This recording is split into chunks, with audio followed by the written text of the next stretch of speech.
we're looking at quadratic patterns. This is a quadratic pattern across the top. It gets wider and longer each time. So if you have a look at trying to do figure 4, you notice this one here is 1 square wide. This one has 2 squared wides between the 2 dots. And this is 3 in here. And so I've done one here that's got 4. If I count up all of those, I then get 26 when I count up the squares. I've made a table. X is the figure number, so figure number 2, 3, and 4. So 1, 2, 3, 4, and then I'll put the numbers in. Okay, so the numbers are the number of squares. It's a quadratic pattern. How do we tell?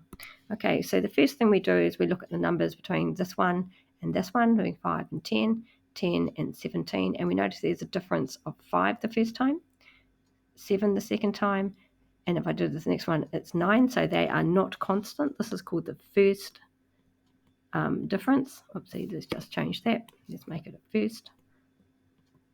Okay, if we make it a second difference, okay, then we do the second difference, which is the one after the first differences. So that would be the difference between those two is 2, and the difference between those two is 2, positive 2. Okay, that's the second difference, and they're in here.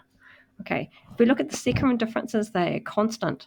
Okay, and so if they're constant, therefore this relationship between x and y is going to be a quadratic function. The quadratic function will be in the form that is like this: ax squared plus bx plus c. And there's different ways of finding that. The first way is by using a graphics calculator. The second way I'll show you in a minute, and you can do it by hand, do it by algebra, which you don't necessarily need to know.